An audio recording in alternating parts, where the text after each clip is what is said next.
तर उद्या विधान परिषदेच्या 11 जागांसाठी निवडणूक होणार आहे आणि यासाठी 12 जण मैदानात उतरलेत। तर क्रॉस वोटिंग टाळण्यासाठी 4 पक्षांनी हॉटेलवारी केली आणि या हॉटेलवारीसाठी किती खर्च होतोय पाहूया। तर भाजपच्या एकूण 45 रूम बाकी आहेत, तर एक रूमचा खर्च हा 25,000 आहे, त्यामुळे एकूण खर्च 11,25,000 असणार आहे। भाजपचे आमदार ताज प्रेसिडेंट मध्ये थांबले,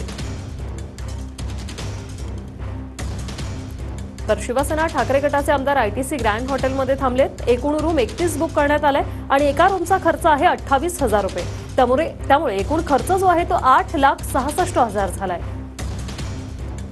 तर शिवसेना शिंदे गटाचे आमदार वांद्र्याच्या ताजलँड मध्ये थांबलेले आहेत। एकूण रूम 45 बुक करण्यात आलाय, एका रूमचा खर्च हा 15,000 आहे, त्यामुळे एकूण खर्च 6,75,000 झालाय।